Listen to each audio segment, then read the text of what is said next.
to the Huddle Breakdown. I'm joined by James. Unfortunately, Alan is not with us. He's away off on a pre-season tour somewhere, James, is that correct? Yeah, I think he's hiking Mount Everest or Kilimanjaro or something. Yeah. He's out being a fit person, getting exercise or something. So doing good deeds. You know, these people that go out and do stuff that are positive for the world, they're very annoying. But we wish them well. You and I are minimizing our vitamin D and making sure that we don't see as much of the outside world unless we absolutely have to. I have had quite the week as far as the football is concerned. Did you see any of the Champions League final on Saturday? I did not. I was following on my phone. Our son is graduating from high school. So the cycle of endless graduation parties, which I don't know if that's a thing in Scotland, but here it's like, you know, so our good news is our son has a lot of friends. Bad news is we got to go to all their freaking parties. So that process started on Saturday and will continue until July because people kind of space them out. Okay.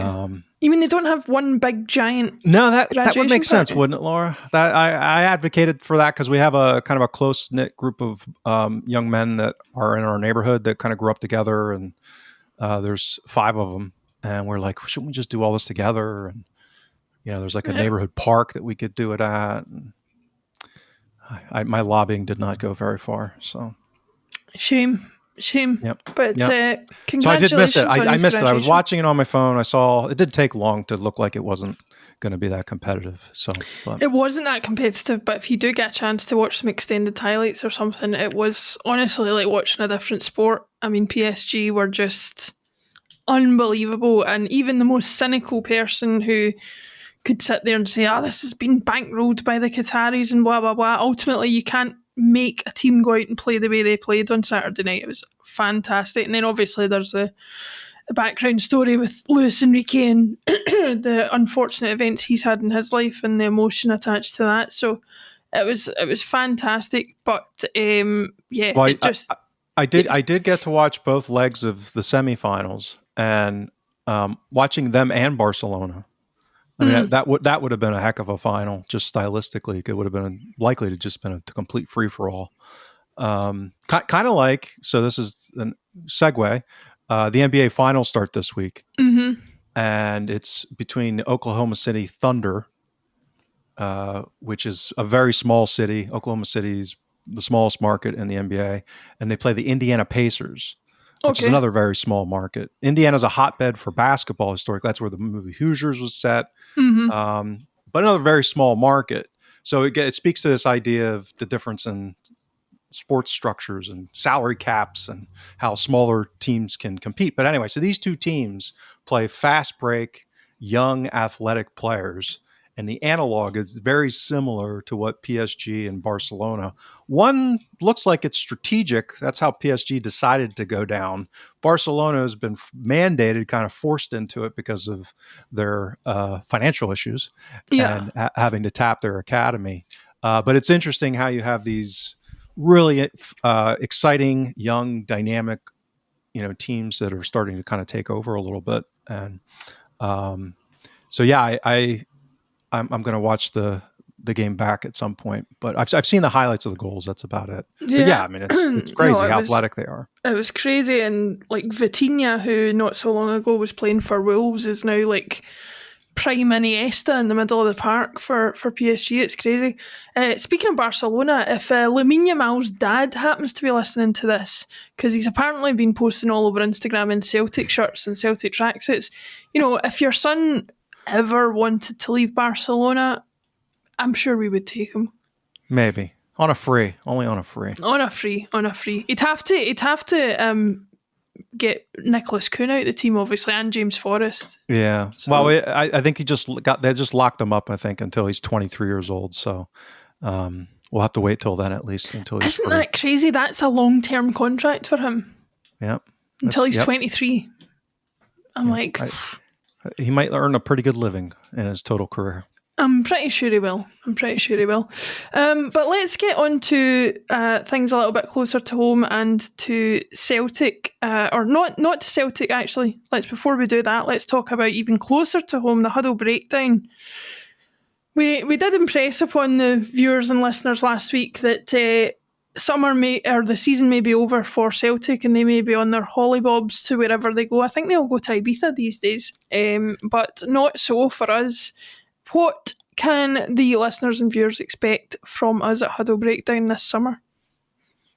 So we're fortunate in having such a vital season of transition, not only at Celtic. Actually, Celtic's probably down the list as far as teams in major transition this summer, but the competitive dynamics of Celtic domestically are going to shift as a byproduct. So the big news, obviously, this week being the formalization of the takeover at Rangers, probably a managerial appointment imminent.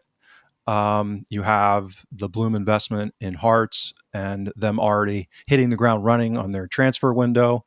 I think they have four people signed already. We'll get into that a little bit here in this conversation. Obviously, Hibs still being linked, not linked, but directly involved with Black Knight Group.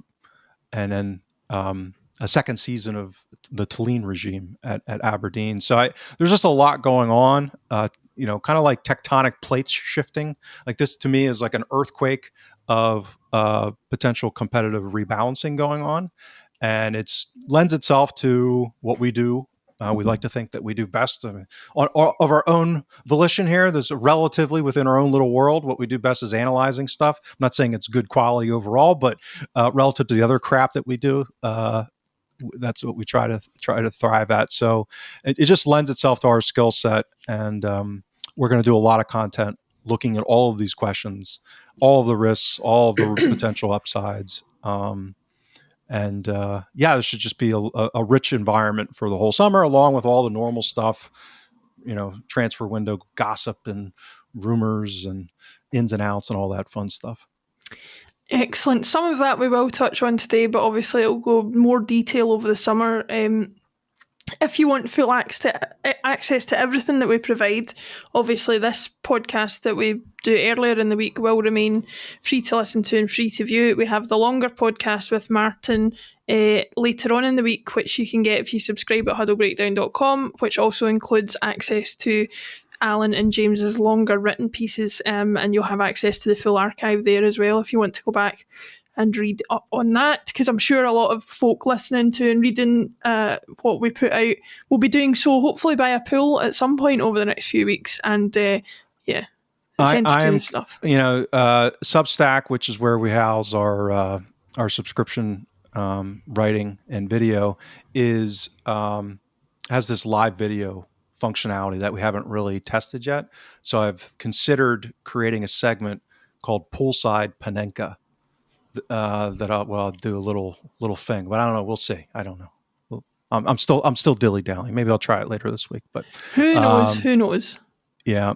But I thought the first thing that I could go over today, because again, I think, and this is kind of a teaser of what we're going to be talking about a lot this summer, is because unless you look at a lot of this stuff pretty closely, it's hard to, you hear somebody like Tony Bloom's coming in and made this investment of, I think it's 9 or 10 million pounds, and taking an ownership stake and them using the tools that he's built, that Brighton's used and Union Saint-Gilloise used. I think now he's Melbourne Victory. I think he recently took a stake in down in the A-League. So I just wanted to put some context around what that's meant at Union Saint-Gilloise. Alan's been joking that I've become an obsessive and a closeted fan. Maybe not so closeted, he's accusing me of. So, and I will admit to the obsessive part, because I find what they've done pretty fascinating. So they won the Belgian league this season. It's the first time that they've actually survived their crazy post-split system where they have their playoffs, where they have the points. I think they're getting rid of that going into next season. But really coming out of the pandemic lockdown season, they've had different iterations of this. And their first promotion season was into the 21-22 campaign coming up from the second tier, first time, and I forget how many years at that point, like 50 years or something. So again, some context here. They had a revenue base of about 20 million euros. Their stadium is only about 9,000 seat capacity. So they're not that dissimilar from a resource perspective from Hearts, from an annual revenue basis. They get a decent amount of money from their TV contract relative to what Scottish clubs do. But so in that campaign, you hear this talk, oh, Rangers going to have 20 million to spend. That's not that much relative to what Celtic have. What's Hearts going to spend? So far, they've spent 750 grand. That's in euros.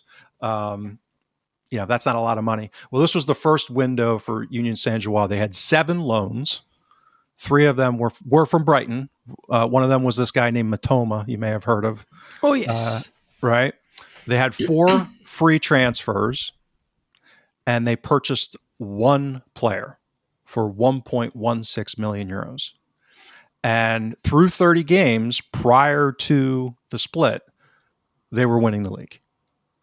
And in fact, over the past 4 seasons, they've had the best per game point average in the league in the regular season pre-split. So they lost the first 3 leagues post-split. And that's when, Bruges, or was it Antwerp, won one of them.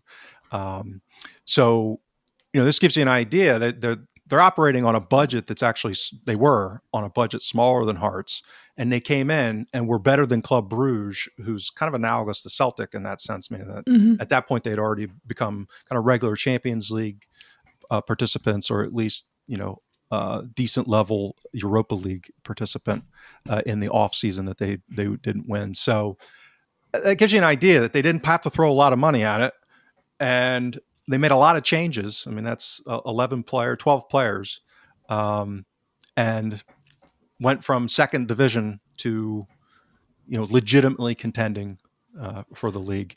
So, and what you've seen on their plan then, and this is what I always talk about, it's kind of the risk of the Bloom implementation, and there's execution risk with this. We'll talk about this a lot over the summer. I mean, there's got to be buy-in. It depends on the executives at Hearts being smart about leveraging these tools and the cultural shifts and all that. But they went from, on loans by season, so this is through this past 24-25, they went from 7 to 1 0.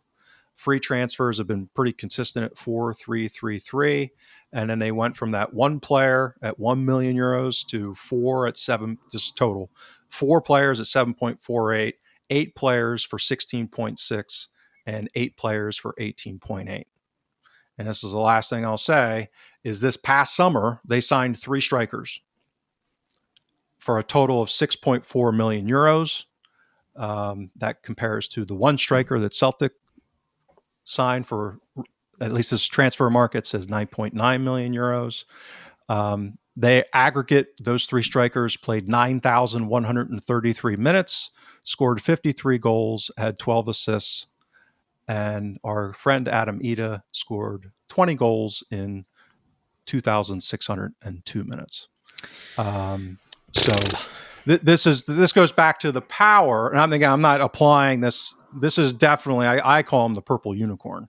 What Bloom's done with this modeling is unique, I think. I don't think anyone else is. So I'm not saying that this is the kind of thing that Rangers' new regime is likely to do, or even can even get close to, because I'm not sure there's anyone else that can replicate this kind of model. But I just wanted to, because this is the kind of just like, wow. I mean, you see this kind of stuff, it's like, wow. It really is impressive.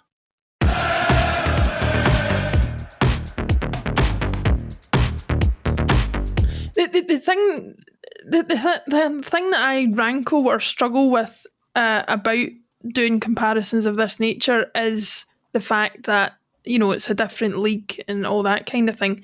The thing that I think is encouraging for fans of Hearts in this situation is you can't tell me, and I don't have great knowledge of the Belgian league, but I would argue that the level of an average Belgian team is a lot higher than the level of an average Scottish team. So if you can apply the same sort of methods to Hearts and get the same outcomes in terms of the player you're able to attract, the amount of money you're able to spend, the kind of plan that you're able to put in place, then I can't see how it wouldn't be a success. I think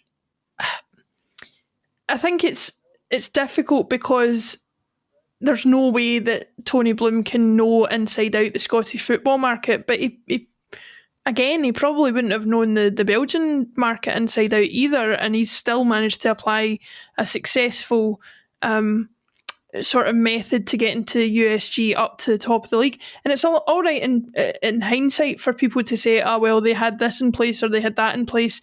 The fact of the matter is that, as you say, they were second tier. They've now won the league in a very small matter of time. And arguably, Hearts are in a stronger starting position in relation to their current league than USG were. So why wouldn't it work? Yeah, I think I agree with you in the sense that there's less of a middle class in Scotland, so to speak.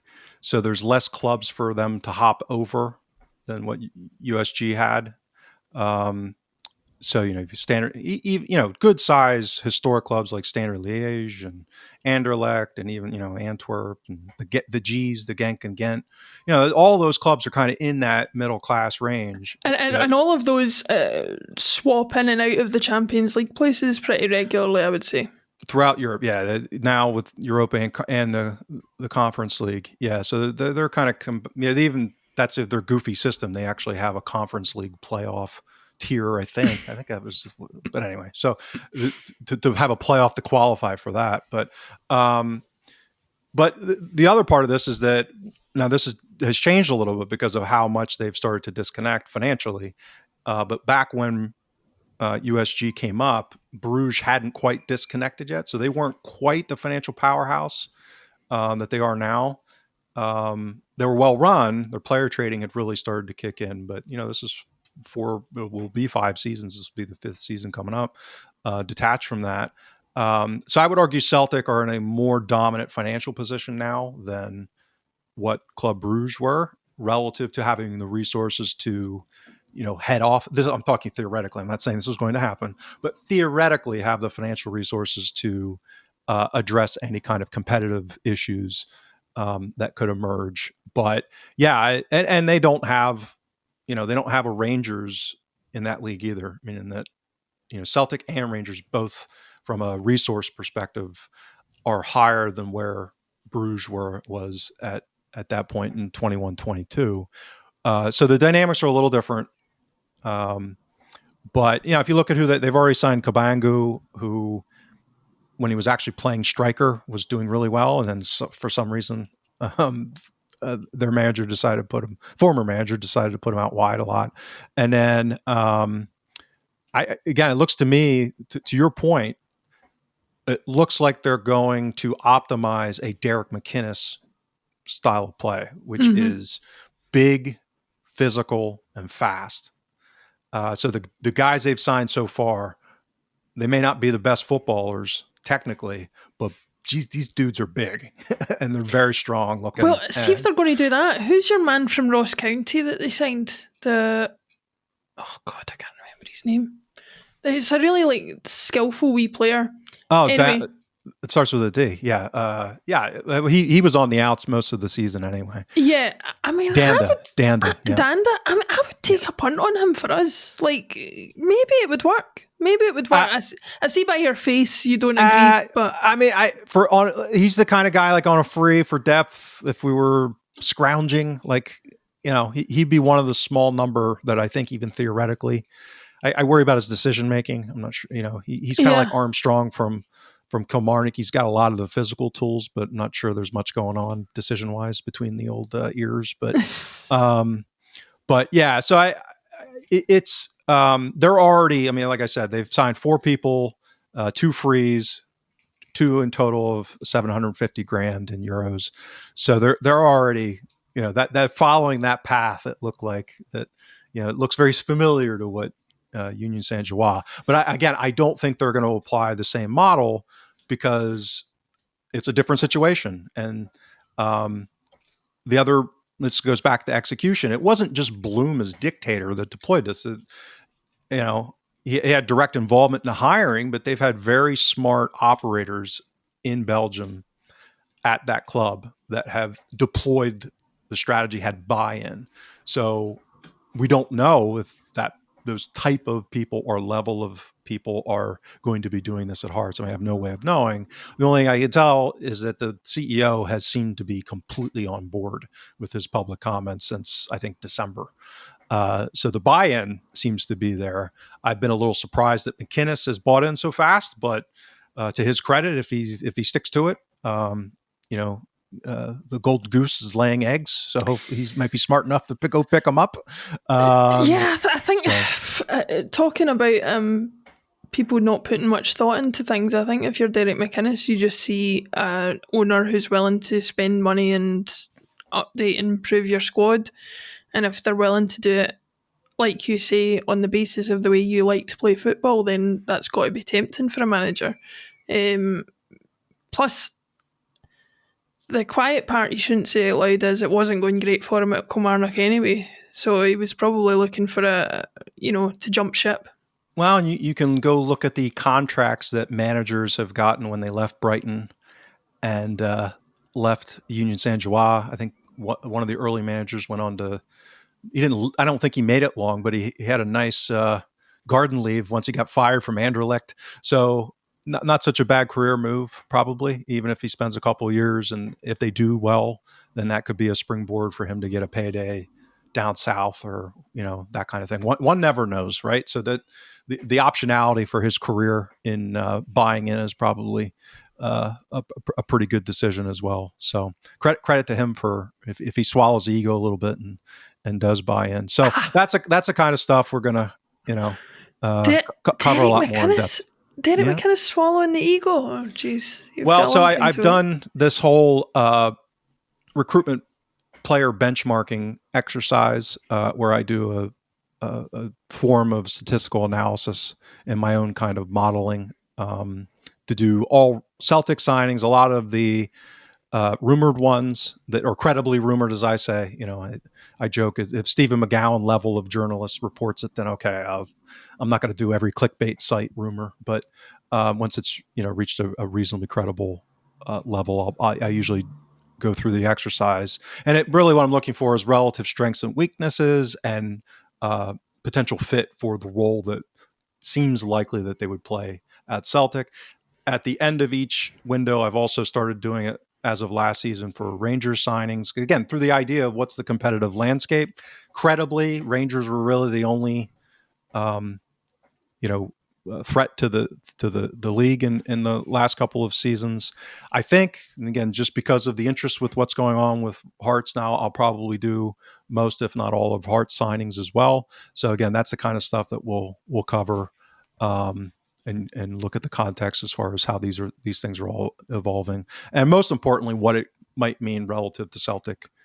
My hot take is that these shifts and the turbulence that's going on this summer could manifest in a league where outside of the some weird seasons, 90 points has kind of been the threshold to win the league.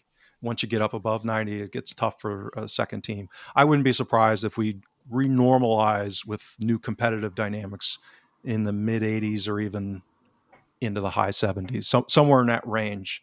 If you get more competent, well-run clubs to even better than that at Hibs and Hearts, you could have just normal dropping of points go up amongst Celtic and Rangers and kind of just have that the threshold that's required drop. So that's my working supposition at this point that might go where we're heading.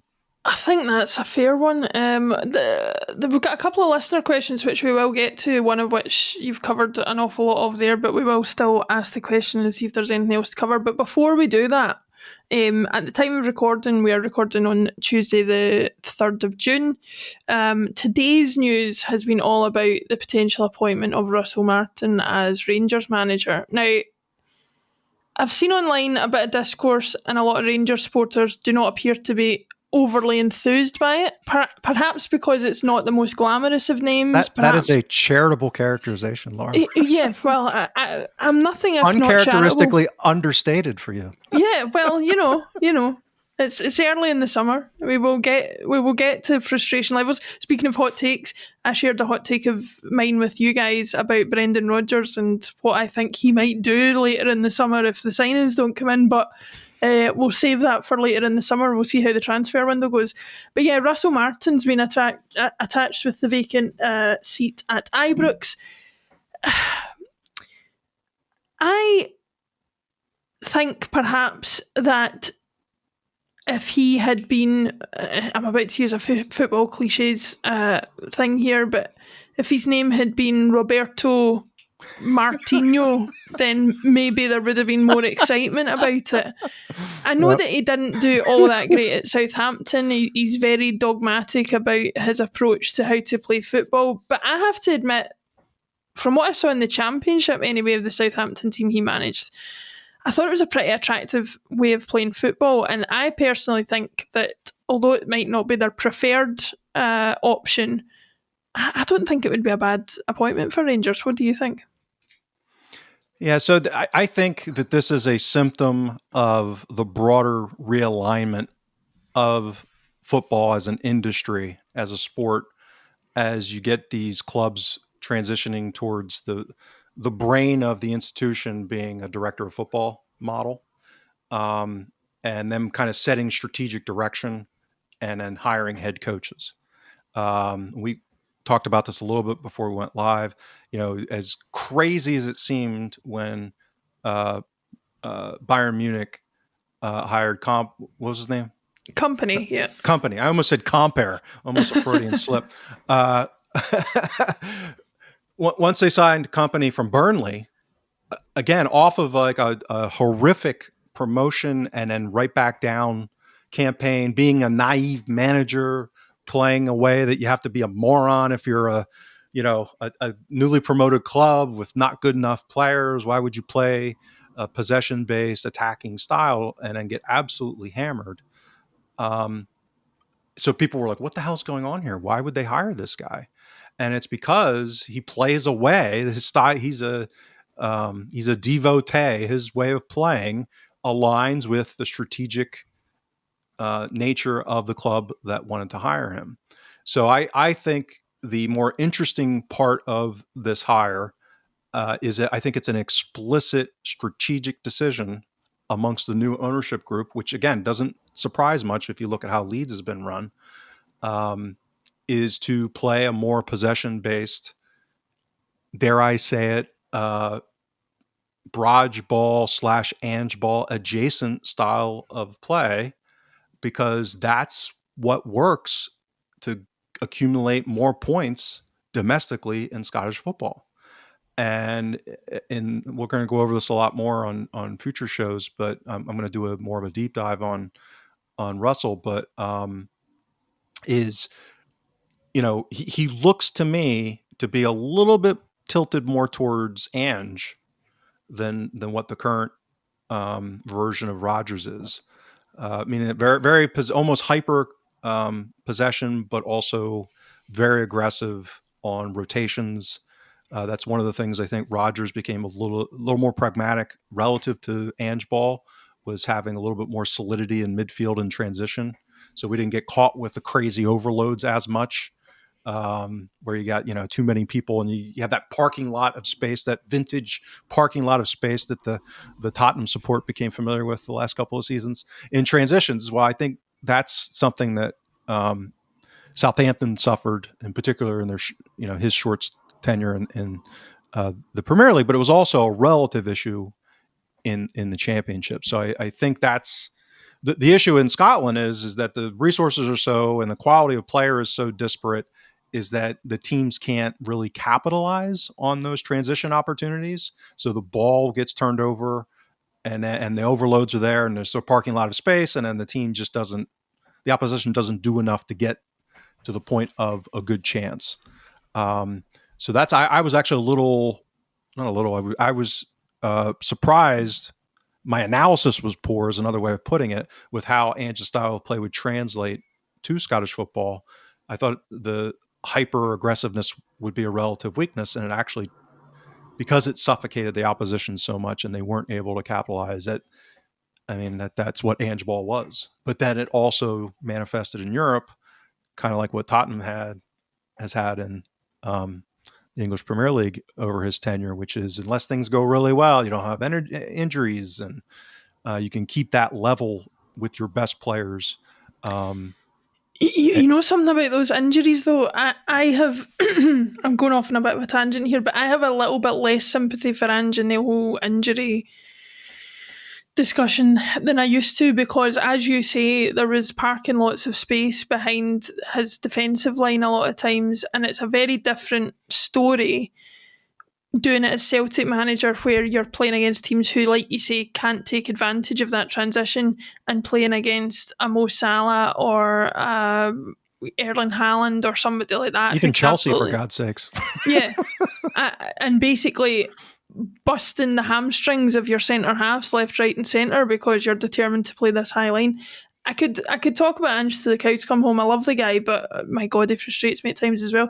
But I do agree. I think Rangers need a fundamental change in the style of how they play domestically, because, as we've seen, they have a very successful way of playing in Europe, which I think we could learn a lot from, i.e. they are this very fluid counter-attacking team in Europe who soaks up a lot of pressure, lets the opposition have the ball, are not embarrassed to let the opposition have the ball because there's no kind of underlying we need to go out and dominate this team, the way Ange tried to do against Real Madrid, which was never going to happen. But they do need domestically to take control of the games a lot more, and I think that's where Russell Martin could potentially be a good appointment for them. He may find it difficult to have quite the free-flowing, open, expansive football that he wants to have, considering just how much teams bank in against Celtic and Rangers domestically.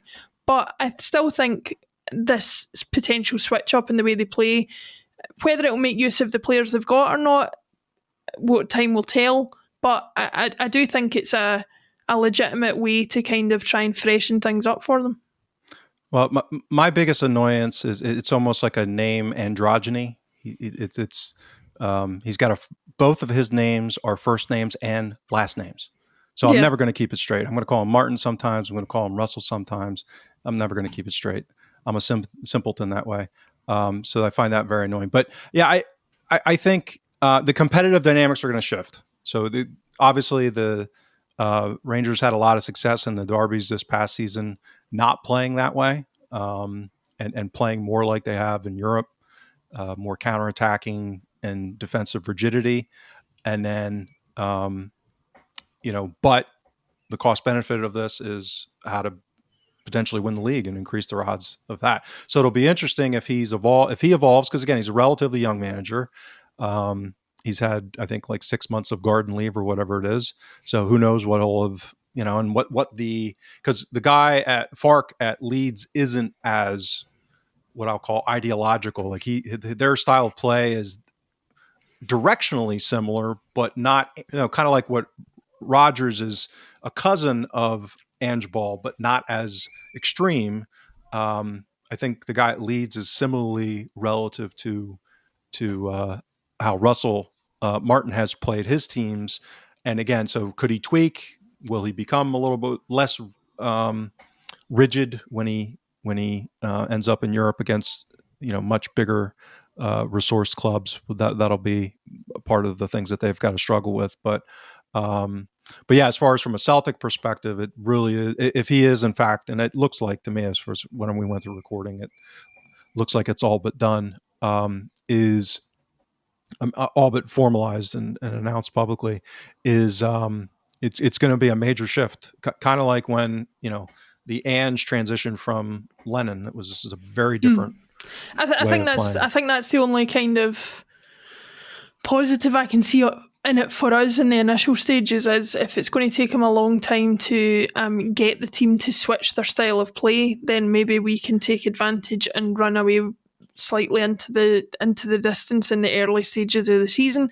Having said that, I don't hold out much hope for it because we can be a little bit slow in starting our season, and it could be points dropped all over the gaff from both of us. Yeah, that's there's certainly a lot of risk around our transfer window, depending on ins and outs. But I agree. I mean, this is why I stress that the new regime at Rangers are not a Tony Bloom-esque, because there are no other ones like a Bloom model. So there are going to be implementation risks. There's going to be bumps along the road because they're going to go through a massive squad overhaul. So like we did in the summer that Ange arrived, again, we all have this glowing memory of that tenure, but as I mentioned before we went live, and in my view, we didn't really crystallize as the broader support around Ange until the 3-0 win in the Derby in February of 22. So, it was really rocky all the way up through September, kind of through that first international break. We had dropped a lot of points. There was that Dundee United game. I mean, it was a little choppy, shall we say, after having crashed out of the Champions League qualifying, starting all kinds of different youngsters at the back against Midtjylland and everything else. So, we've been there and done that, and it can be quite rocky. So it'll be interesting to see how that unfolds. And, I suspect, given the reception of the idea has been received at the loud quarters on social media from Ranger supporters, that if it is a rocky start, which wouldn't be surprising, that could certainly crank up the heat along the way. Do you know, I'm just thinking as you're saying that, I think the hardest round, or the way I would construct the hardest round in a Celtic quiz would be that I would give you a random Champions League qualifier and ask you to name any one of the 4 defenders who started that match. Because there would be names in there that you would forget even ever played for us. It's crazy. Again, my poor recollection of names, I forget if it's O'Connell, but I just say the guy who's center back at Wrexham. Yes. He was one of them. That's how I always remember him. Yes, and he was the next big thing at that point. Yeah. God. Yeah. Oh, yeah. And Dane Murray's been in and out, and yeah, there's been all sorts like that. Marcus Fraser, I'm sure at one point I don't know if he did Champions League, but I remember seeing him playing for Celtic before he started playing for, is it St Mirren he plays for now, Marcus Fraser? I think, yeah. Yeah, so most recently, yeah. But yeah, let's go into a couple of the listeners' questions, because we've been kind of skirting around this similar topic. So we'll go with this one first from Flo. Given that we've been talking about the change in tactical approach that Rangers are going to have, let's talk about Celtic. So Flo asks, how likely is it that BR will change the tactics with some degree, or at least adapt more to the opposition team like he did with Leicester? Now, I have some thoughts on this. I don't think he's as dogmatic as Ange was. I do think he's more responsive to the opposition. I do have some wider thoughts about what I think he'll do with his tactics, but I'd like to get your thoughts on that first before I do. So thank you for the question, Flo. What do you think, James? I think it's a different problem set for a manager at a club like Leicester, who are kind of, middle to bottom third on a resource basis in the league that they're playing in. So it makes sense to be a little bit more reactive and flexible in aligning your game model, as they call it, or strategy and tactics by opponent, because you really you're not going to go into the game on a regular occasion and dominate because of talent disparities and resource disparities. So I think it's comparing apples to oranges a little bit. I think there's, we can all nitpick, and that's part of the fun of being a supporter, is second guessing and having hindsight being 2020 after games about very specific things that we'd like to do better with substitutions and tactics, that kind of thing. But I think generally speaking, Celtic dominate domestically, and that the tactics are going to be kind of boring as a result, meaning that the solution for Celtic is to impose plan A the best you can the majority of the time. Whatever our plan is will always be too good for the team that we're playing, usually. Yeah, they're the ones that have to react to us, just like Mm-hmm. Leicester, had to react more against the Man Cities and that Chelsea's and whatever. But so I think that's part of it. I think he does a lot of tweaking, having players move to different spaces within, the Putting kind of Greg forward. Taylor in midfield. Right. Well, that was a substitution. That was more of a rotation, but um, who's making the overlapping versus underlapping runs, and where are the overloads and that kind of stuff. So I think there's tweaks that go on. Who's dropping to help and build up? They kind of switch it to Hatate more later in the season. So that kind of stuff. It's not like they're completely bereft of making adjustments. So I think that does actually happen quite a bit. They just tend to be a little bit more modest in. We're not switching to three at the back like he used to do in his first tenure. And I think that's actually smart over a full season. It probably is smarter to stick domestically with, plan A and do plan A better, as unpopular as that is when it inevitably doesn't work and you drop points just by, kind of normal variance and bad luck. So, having said that, I do think there's a very interesting conversation to be had, and we'll probably find out pretty quickly as we head into preseason. That's the other big announcement today. Laura, are you going to Como? Are you going to vacation into the mountain and the Unfortunately, Lake not. District? Go to your villa? Yeah. Do you not know George is in it at the moment? George Clooney. He's Been there with his wife for a long time. Yeah, right? that's my timeshare. He's there at the moment, so I'm not going to you Yeah, make I'm too not going much to money kick off of George out. George. I'm not going to say, George, you've got to week. But no, that I would $100 love grand to a go. week he's giving you. That's better than you spending 4 days. Listen, if I could get 100 grand a week off George Clooney, I would let him live in that house forever. I would not care. But yeah, no, I wish I was going, because it does look like a particularly lovely way to enjoy your football. But no, my thoughts on the bit of the question that I think Flo is getting at, or that I hope they're not getting at, is a lot of the tactical changes Brendan ended up having to make at Leicester were a result of a tightening of the purse strings and his inability to get players to continue playing the way he was when he came in.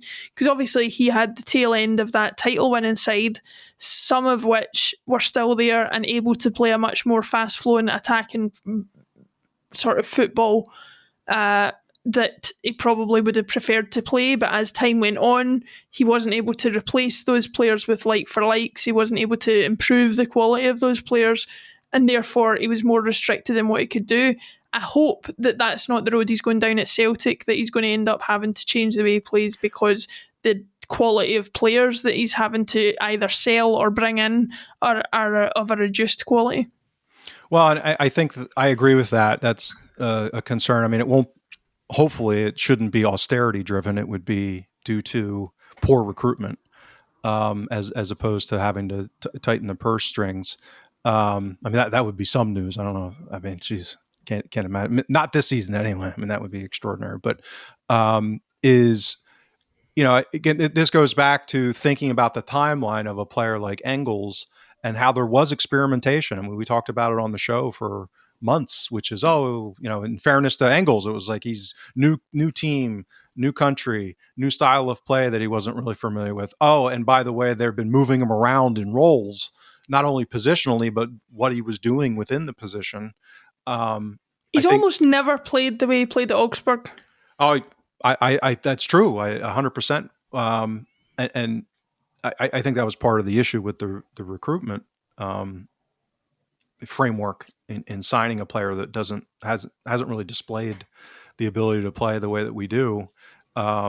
So I think the issue is also the recruitment of players to fit roles, and that then you end up kind of trying to fit square pegs in round holes. Where we ended up with Austin Trusty at right center back and Scales at left center back, because for whatever reason we didn't have a better right center back option in the manager's eyes, because of what happened with Lagerbielke and Navratsky. So, it's that self-inflicted wound on the recruitment side where it could get bad enough that he might change. I don't see that most likely, unless again it becomes forced.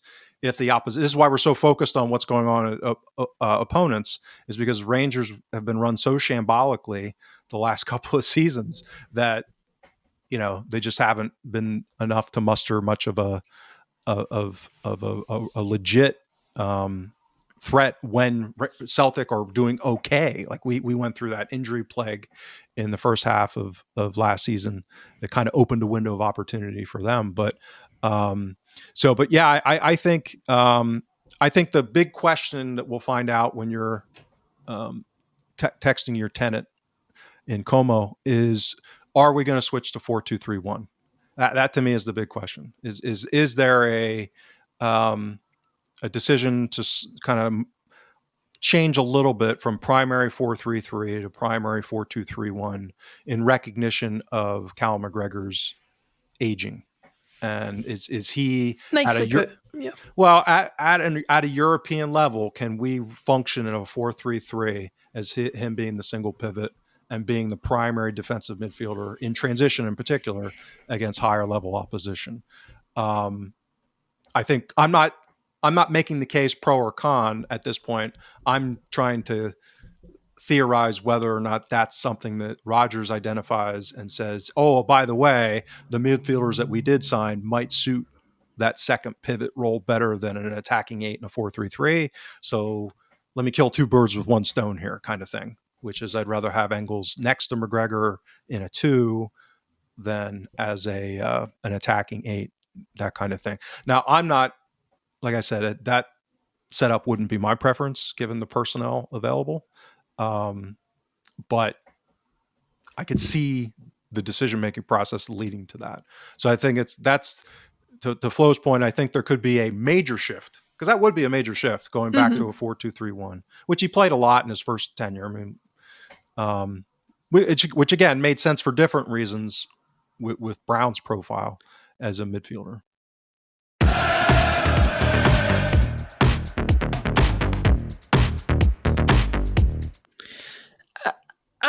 I would argue though that a 4-2-3-1 would potentially suit our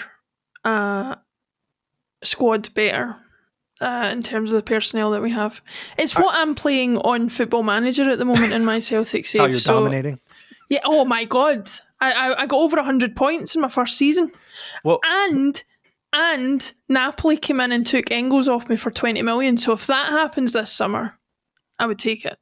Well, the question: who are you playing at 10? That would be my question. I don't think we have a number 10 on the roster. So again, I'm playing Luke McCowan and he scored 14 goals this season. So he is the best suited, I think, from a profile perspective. I just don't think he's of a level that we would want as a European level starter. So that would be again notable if we sign someone.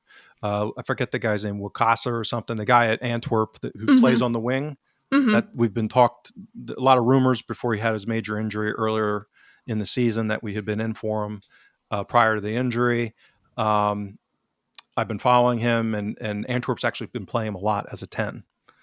So he could be, it would be interesting if we do end up signing him this window because of his ability to kind of float into that 10 position.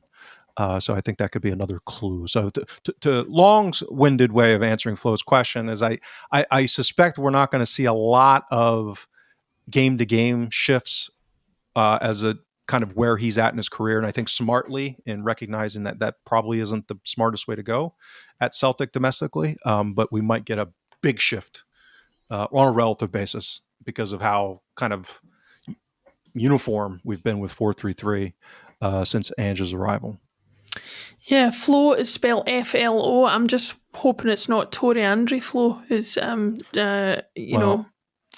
to a Celtic podcast. Yeah, that would be a bit of a turncoat move. I'm a fond association with Flo, the word, the name. There was a horrible sitcom called Flo's Diner when I was growing up on U.S. television. Her tagline was "Kiss my grits." So, oh dear, no, thank you. No, thank you. Let's move on to the second and last question of the podcast, and we'll cut this one a little bit short this week. We've covered a little bit of this in terms of Hearts, but Ryan Malone asked, do you feel next season Hibs, Hearts and maybe even Aberdeen could be up for, or could be a fair bit stronger? It's the perennial question in Scottish football. It's something I think we all cross our fingers for. Aberdeen, certainly with the start of the season, we thought maybe had turned a corner. They fell away pretty quickly. Hibs have essentially done the opposite and ended the season very strongly. I would love to see a strong Aberdeen, Hibs, Hearts, maybe even Dundee United to really give Celtic and Rangers a run for their money and not have the league so dependent on the results between Celtic and Rangers themselves. But in reference to Ryan's question, I don't know if I said that was Ryan Malone that asked. Thank you for the question, Ryan. What do you think? Is there a chance that that's going to happen next season? Well, I'm glad you mentioned Dundee United as well, because I haven't mentioned it on any of our shows recently or yet. But a friend of the show, former Boys Analytics on Twitter, Ross Goodwin, who had entered the industry as a professional after he got done with his nonsense on Twitter, was working at Plymouth Argyle in recruitment and was recently named head of recruitment at Dundee United. So congratulations to Ross. So hopefully for him, Dundee United does well on a relative basis. Very smart guy, so I'm sure that they'll do well. But I think above and beyond the rest will be Hearts. They're the ones that could make a leap. And what do I mean by leap? Like a comfortable third, maybe threaten the top two. You're a diehard Bluemite, aren't you? I am. Because again, I already see where they're going strategically as far as recruitment. They're going to make going to Tynecastle be an absolute nightmare physically. Is kind of what I think. Though, again, you think about what Kilmarnock did under McInnes. Only smart, like optimized with really smart recruitment for the resources that they have. So I suspect that's what's coming. So yeah, definitively not like as technical as what they've done at Union Saint-Gilloise, a bit different. But so I think Hearts is, and again, this is all relative. Like I'm saying likely. I'm not saying it's obviously 100%. Or even 90%. I'm just saying it's more likely than any of the rest. I think Hibs will probably make another step forward if they have actually bought in. There was a lot of reporting about this. Again, I talked about the risks of execution. Was Foley making some public comments about people at Hibs not listening to what Black Knight was recommending? And, so it seems like that. I listened to, what's his face? He's a director of football at Hibs now, former manager at Ross County. I